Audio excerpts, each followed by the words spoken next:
기도함으로 새벽 기도에 시작하겠습니다.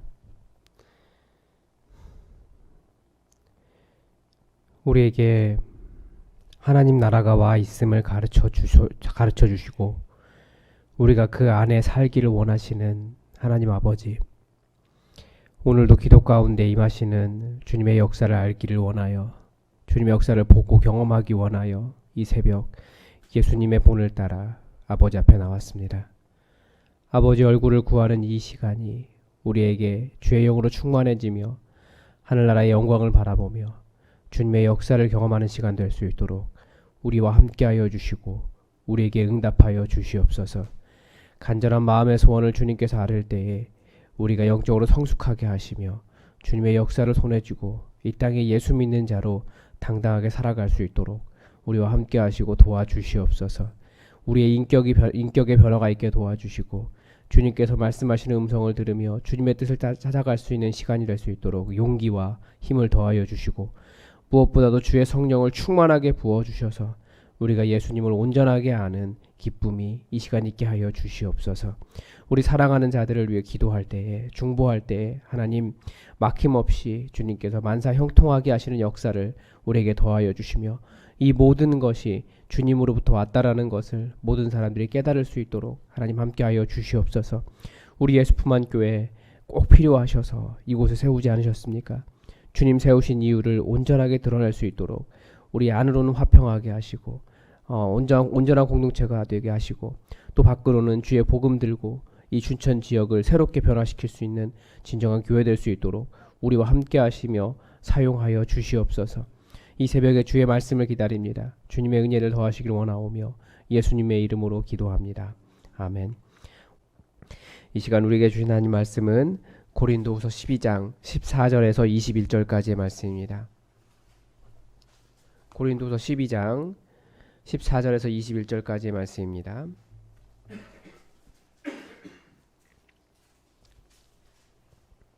우리 하나님의 말씀을 다 함께 받들어 읽겠습니다. 보라, 내가 이제 세 번째 너희에게 가기를 준비하였으나 너희에게 폐를 끼치지 아니하리라. 내가 구하는 것은 너희의 재물이 아니요 오직 너희니라.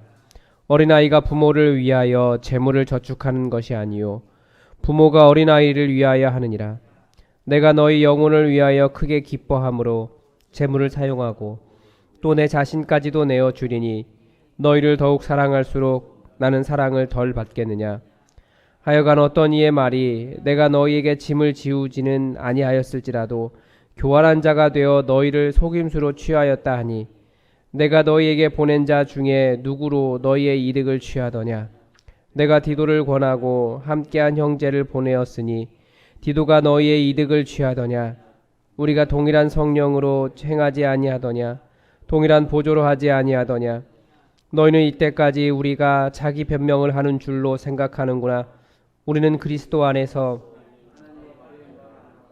사랑하는 자들아, 이 모든 것은 너희의 덕을 세우기 위함이니라. 내가 갈 때에 너희를 내가 원하는 것과 같이 보지 못하고 또 내가 너희에게 원하는 것과 같이 보일까 두려워하며 또 다툼과 시기와 분냄과 당 짓는 것과 비방과 수군거림과 거만함과 혼란이 있을까 두려워하고 또 내가 다시 갈 때에 내가 전에 죄를 지은 여러 사람의 그 행한 바 더러움과 음란함과 후색함을 회개하지 아니함 때문에 슬퍼할까 두려워하노라. 아멘. 우리 교회는 사역하는 교회를 목표로 하고 있습니다. 모든 성도가 다 사역해야 된다라고 말을 하고 있는데 그렇다고 이것이 우리 교회가 사람을 막 그 교회 일로만 몰아가겠다 뭐 그런 의미는 아닙니다. 사역의 목표가 그런데 무엇일까요? 당연히 이 교회라는 이 조직의 성장이라고 생각할 수 있어요. 보통 사역을 생각하면 조직의 성장이 아니더라도 굳이 이렇게 뭐라고 할까요? 부드럽게 잘 돌아갈 수 있도록 막힘없이 어려움 없이 그런 것이 보통 교회에서 사역하는 이유입니다. 그런데 이 조직의 성장이 이 교회라고 하는 말이 굉장히 독특한 말인데 때로는 이런 어떤 조직이 될 수도 있기 때문에 조직이라고 말씀을 드리는 겁니다. 이 조직의 성장이 목표가 될 때 발생하는 문제들이 있습니다. 항상 어떤 문제입니까? 사람이 소외될 수 있다는 거예요. 사실 많은 조직들은 조직 자체가 목적이기 때문에 사람이 소모품입니다. 그래서 계속해서 문제가 되고 있는 것들이 그런 것 아닙니까? 사람을 돈 주었기 때문에 소모품처럼 사용하다가 좀 사용하기 힘들어지면 버리는 것. 그런 것을 많이 잔인하게 그렇게 한다라고 말을 많이 하는데 어느 정도 조직의 목적을 위해서 사람을 사용을 하고 있는 것이 사실입니다. 이 부교역자로 교회 사역을 하면서 사실은 계속 느낀 것이 교회의 목표를 위해 정확하게 말하면 담임 목사의 비전이라고 말하지만 그 목표를 위해서 부교역자도 성도들도 계속 소모품처럼 사용되는 현상이었습니다. 최근 코로나 사태로 교회 재정이 어려워지자 교육 전사님들, 부목사들 교회에서 내보내는 교회들이 늘어났다라는 기사가 나왔습니다. 제가 아는 교회도 교육부서를 통폐합하면서 교육전사를 내보내기로 했다라고 하는 이야기를 들었습니다. 그런데 한국교회가 사모하는 큰 교회들 중에 많은 교회들이 그렇게 사실은 사람을 소모적으로 사용해서 성장한 교회들입니다. 사역의 목표가 재정이 늘어나는 것이고 교인 수가 늘어나는 것이고 건물을 더 크게 짓는 것이고 목회자가 그러다가 자기 자랑하고 자기를 과시할 수 있는 이벤트성 사역을 하고 목회자의 차량의 등급을 높이고 사역의 목표가 무엇입니까? 우리가 이런 교회들에게 실망한 이유가 무엇입니까? 비인간성 때문에 그래요. 예수님도 예수님의 대적들인 바리새인들과 계속 대립한 이유도 그들의 비인간성 때문이었습니다. 사도 바울은 이 사역자의 비인간적인 소외 현상을 이렇게 설명합니다. 보라, 내가 이제 세 번째 너희에게 가기를 준비하였으나 너희에게 폐를 끼치지 아니하리라. 내가 구하는 것은 너희의 재물이 아니요 오직 너희니라. 결국 요약하면 내가 구하는 것은 오직 너희니라 이 말입니다. 사도 바울이 고린도 교회에게 자신의 재물을 내어 놓으며 사역한 이유도 사도 바울이 그들의 부모라고 생각했기 때문에 이렇게 한 겁니다. 재물을 저축하는 것은 부모가 어린아이가 하는 것이 아니고 부모가 어린아이를 위하여 하는 것이다 라고 말합니다. 그만큼 부모로서 그 사도로서 그 교회를 세운 사람, 그 교회에 사역하는 사람으로서 자신이 고린도 교회에 대한 책임감을 가지고 있었다라는 것을 보여줍니다. 이 교회에서 사례를 받는 목사잖아요, 저는. 그래서 사도 바울의 고린도 후서를 계속 읽어가면서 이 사도 바울이 고린도 교회를 대한 자세나 그 사역의 방법을 보면서 교회에 대한 죄책감이 들더라고요.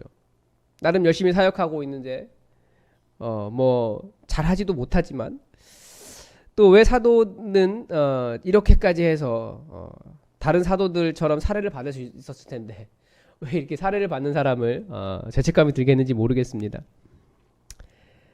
그런데 사도 바울의 단 한 가지 목표, 마음이 있었던 거죠. 내가 이 교회에 폐를 끼치지 않고 어떻게든지 이 영혼들을 살리리라.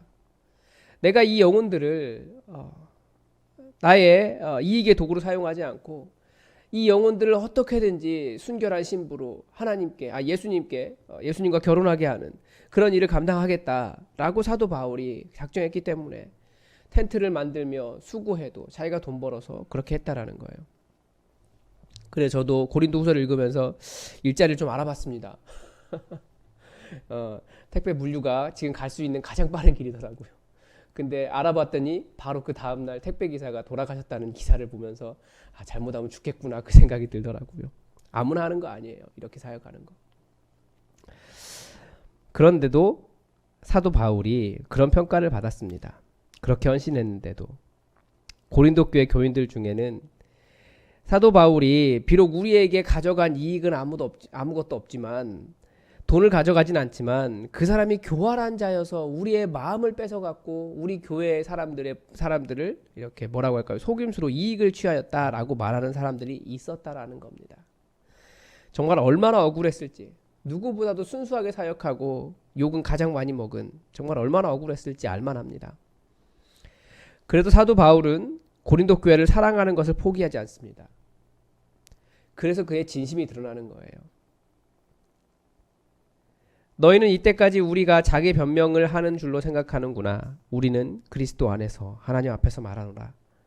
사랑하는 자들아, 이 모든 것은 너희의 덕을 세우기 위함이니라. 얼마나 순수하게 사역했는지 그의 이 말씀 속에서 그의 마음을 볼 수 있습니다. 그러니까 사도 바울은 처음부터 끝까지 고린도 교회 성도들을 세우기 위해서입니다. 사도 바울이 사용한 단어를 보십시오. 고린도후서는 고린도 교회에게 보낸 편지지만 교회라고 하는 집합적인 단어보다도 너희라고 말하고 있습니다. 계속해서 뭉뚱그려서 누구 이렇게 그 교회 대상이 정확하게 보이지 않는 그런 게 아니라 너희라고 말을 한다고요. 누구의 덕을 세운다고요? 너희의 덕을 세운다고요. 왜 그렇습니까? 사도 바울의 사역의 목표가 교회라고 하는 조직이 아니라 오직 사람, 오직 너희였기 때문입니다. 그래서 우리도 사역할 때 우리가 잃어버리기 쉬운 것이 인간성이에요. 왜냐하면 눈앞에 일이 보이거든요. 계속해서 말씀드리지만 그러다가 사람을 놓치면 안 된다고요. 사실 교회라는 것도 사람이에요. 우리는 그것 때문에 사실은 진정한 교회를 세워가겠다라고 말을 하는 겁니다. 이런 사도에게 두려움이 있었습니다. 자기는 그들을 사랑하는데 세 번째 그들에게 갔을 때 그들이 흉악한 자가 되어 사랑의 모습을 보이지 못하거나 여전히 변하지 않은 거죠. 사도 바울에 대해서 그 사람이 흉악한 자다, 그 사람이 나쁜 사람이다 라고 말하는 사람들이 있을까봐 사도 바울이 그들에게 보고자 했던 교회로서의 모습이 보이지 않게 되거나 그들이 여전히 다툼과 시기와 분냄과 당짓는 것과 비방과 수군거림과 거만함과 혼란이 있을까 두려워했습니다. 고린도 전서에서 보냈던 그런 문제들이죠. 사도 바울에 대한 오해가 풀리지 않아서 성도들이 사도 바울을 천시하게 될까봐 두려워했고, 그리고 고린도 교회가 여전히 자신들의 죄를 회개하지 않고 더러움과 음란함과 호색함으로 회개하지 아니할까봐 두려워했습니다. 사도 바울의 관심이 어디에 있었습니까? 그 왜 두려워했습니까? 본인이 손해보고 본인의 모습이 왜곡된 것도 마음 아파했지만 그들이 죄악을 벗어나기를 간절히 바랬던 겁니다. 그래서 자신이 가기 전에 먼저 이런 편지를 보내고 있는 거예요. 바울이 원한 것은 죄를 회개한 사람이었기 때문입니다. 그러니까 끝까지 그들의 유익을 구했어요. 그들의 유익이 무엇입니까? 죄를 회개하고 순전한 신부로 예수 그리스도의 신부가 되어 있는 겁니다. 계속 교회를 조직이라고 이야기하니까 뭔가 좀 이상하다는 생각이 들긴 하는데요. 교회라고 하는 이 조직 자체가 중요하지 않다는 말은 아닙니다. 그러나 교회 조직을 위해서 사람이 희생되는 것을 정당화하지 않았으면 좋겠습니다. 교회는 그런 곳이 아닙니다. 제가 이것을 생각할 때마다 제가 참 부끄러운 일이 있어요. 제가 찬양을 굉장히 좋아하는데 제가 가장 어이없었던 곳이 경배와 찬양으로 굉장히 유명한 우리나라에서 교회입니다. 찬양하는 모습은 너무 멋있죠. 많은 사람들이 은혜를 받습니다. 저도 가서 뜨겁게 은혜를 받고 뭐 그랬던 적이 있었는데, 그런데 나중에 거기에서 신디 반주로 사역하던 여자 전사님을 만난 적이 있습니다. 근데 이제 그분은 그런 이야기를 그런 의도로 말한 것이 아닌데, 찬양 인도하는 목사님이 굉장히 뜨겁게 찬양하고 성도들에게 뜨겁게 기도시켜 놓고 그 시간에 뭐 하냐면 뒤로 돌아서 안경 집어 던지고 왜 세션 그거밖에 안 되냐고, 왜 맞추지 못하냐고 화를 내고 조이트를 까고 그랬다는 거예요. 그러니까 성도들은 열심히 지금 뜨겁게 은혜 받아서 여기서 앞에서 막 통성으로 기도하고 있는데 뒤에서는 안경 집어 던지고, 굉장히 비인간적인 일이 보이지 않는다고 거기서 바로 현장에서 일어나고 있는 거예요. 강대상에서. 그런 곳에서 은혜 받고 있는 제 모습이나 나는 은혜 받았으니까 괜찮은가, 또 온 나라의 교회들이 다 그 교회처럼 되고 싶어 하는 것이나, 이상적인 교회라고 생각하면서 그 교회 부목사님들을 데려다가 담임으로 세우려고 하는 전국적인 분위기나, 참 부끄럽고 안타깝고, 그렇게 해서 성장하면 그것이 무슨 소용인가? 과연 하나님께서 기뻐하시겠는가?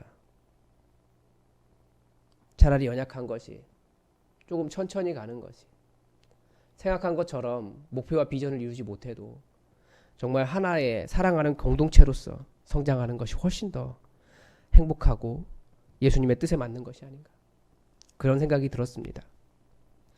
지금 한국 교회가 맞는 위기가 교회가 크지 않아서가 아니라 교회라는 곳이 인간성, 사람을 잃어버렸기 때문입니다. 우리 교회가 말씀을 삶에 써가려고 하는데 항상 기억했으면 좋겠습니다.